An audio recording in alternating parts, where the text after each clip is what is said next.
আসসালামু আলাইকুম দর্শক, মোহাম্মদ ফজলুল হক ভিলেজ লাইভ ইউটিউব চ্যানেলে আপনাদেরকে আবার স্বাগতম। আজকে আপনাদের একটি নতুন জিনিস দেখাবো, যেখানে কিনা অজস্র পেঁপে গাছ রয়েছে। আজকে পেঁপে গাছের কিছু ফর্মুলা দেখাবো। এই ফর্মুলায় আপনারা যদি পেঁপে চাষ করেন তাহলে অধিক ফলন পেয়ে লাভবান হতে পারেন।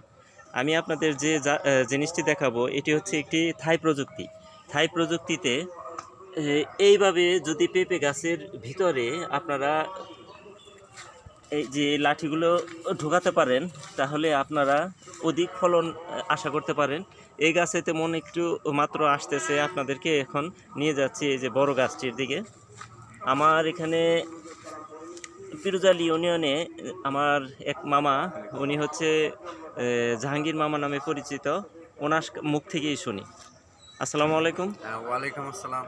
কেমন আছেন? আলহামদুলিল্লাহ ভালো আছি, আপনি ভালো আছেন? জি আলহামদুলিল্লাহ ভালো। ফজলুল হক ইউটিউব চ্যানেলে আপনাকে স্বাগতম। হ্যাঁ, আচ্ছা মামা, আজকে আপনার কাছে এসেছি, এটি কি প্রযুক্তি? এটা থাই প্রযুক্তি। আমি ইউটিউব দেখে জি, সিস্টেমটা আর কি করছি। মানে ইউটিউব দেখে আপনি উদ্বুদ্ধ হয়েছেন, সেভাবে আপনার বাড়ির আঙিনাতে এভাবে পেঁপে চাষ করে খুবই লাভবান হচ্ছেন, তাই তো? জি জি জি। এটা কি প্রযুক্তি? এটাকে আপনারা বনসাই প্রযুক্তি বলে। এই বনসাই প্রযুক্তিতে এটা আপনার ইয়া হয় আর কি, খাটো থাকে, ধীরে ধীরে বৃদ্ধি পায় গাছটা। হ্যাঁ, গাছটা আপনারা ধীরে ধীরে বৃদ্ধি হবে, কিন্তু ফলন ঠিকই থাকবে। এই যে দেখেন ফলন আমাকে কমছে, এই সিস্টেম করছি। না না না, আমি তো প্রথমে ভয় পেয়ে গেছিলাম যে এই গাছটা কি মারাই যায় কি না। আপনি যেভাবে লাঠি পুঁতি দিয়েছেন, এখন দেখি মারা তো জুড়ে যাক, মানে পানি তো ঢোকা থাক, আর পেঁপে গাছে দেখি অধিক ফলন আসতেছে, এমনকি পেঁপেগুলো পাকতেছে আস্তে আস্তে, পেকে আপনি নিজেও খাচ্ছেন। আচ্ছা, এর মিষ্টতা কীরকম? হ্যাঁ, স্বাদটা? অনেক ভালো, জাত ভালো। জাত ভালো অনেক, না? ভালো। দর্শক, আপনারা দেখতে পাচ্ছেন এই যে বাড়ির আশেপাশে এই যে আরও এই যে আঙিনাতে অনেক গাছ রয়েছে, সে এই যে এই প্রযুক্তি ব্যবহার করতেছেন।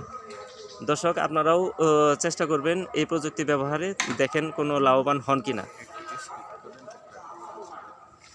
দর্শক, আমি আপনাদেরকে আরেকটি গাছের সাথে পরিচয় করে দিই। এই গাছটিও পেঁপে গাছ। এই পেঁপে গাছ হচ্ছে পুরুষ একটি গাছ। সে পুরুষ গাছটি মামা এই যে কিউন পদ্ধতিতে মেয়ে গাছ তৈরি করা হয়েছে, সেটা ওনার মুখ থেকেই শুনি।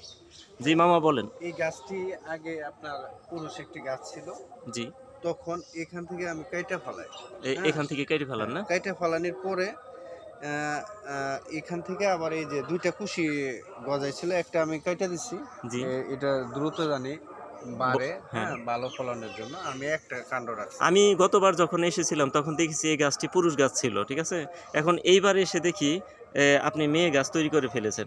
তাহলে কি এটা আর এই পদ্ধতি করলে? এটাকে এই প্লাস চিহ্ন দিতে হবে, এই দিক দিয়ে কাটতে হবে, ওই দিক দিয়ে কাটতে হবে, ও, এবং আপনার এই কঞ্চি লাঠি ঢুকিয়ে দিলে ভালো হয়। তাহলে সেটা আরো তাড়াতাড়ি বর্ধনশীল হয়, হ্যাঁ, তাই তো? ওটা ছাড়া আমার হয়ে গেছে, এখন এই যে গাছে ফলন ধরছে। আমি যতটা জানি এর মিষ্টতাও অনেক বেশি, কারণ কি পুরুষ গাছে যে পেঁপেটা ধরে খুবই স্বাদের থাকে। তাহলে দর্শক, দেখতে পারতেছেন পুরুষ গাছে কিভাবে আপনারা স্ত্রী গাছ তৈরি করবেন, এমনকি এর থেকে বেশি লাভবান হতে পারেন।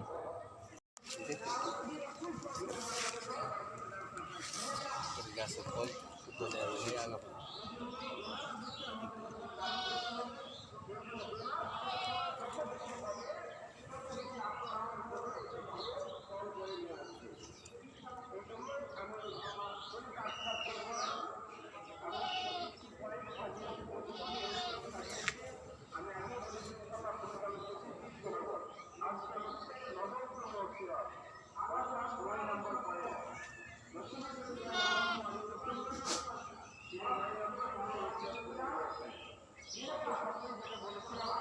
তাহলে দর্শক, আমি বেশি দূর কথা আগাচ্ছি না। আপনারা যদি এই পদ্ধতিটি অবলম্বন করে দেখেন, আসলে আপনারা লাভবান হন কিনা।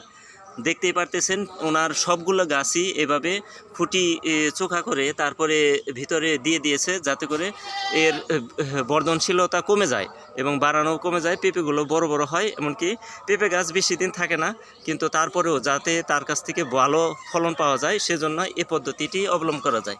তাহলে দর্শক, আপনারা এই চ্যানেলের সাথে সবসময় থাকবেন। আশা করি, দোয়া করি আপনারা যাতে বেশি বেশি এই পদ্ধতিগুলি দেখে অবলম্বন করেন। সে পর্যন্ত আপনারা সবাই ভালো থাকুন, সুস্থ থাকুন, এই কামনায় আজকে এই পর্যন্তই। আসসালামু আলাইকুম।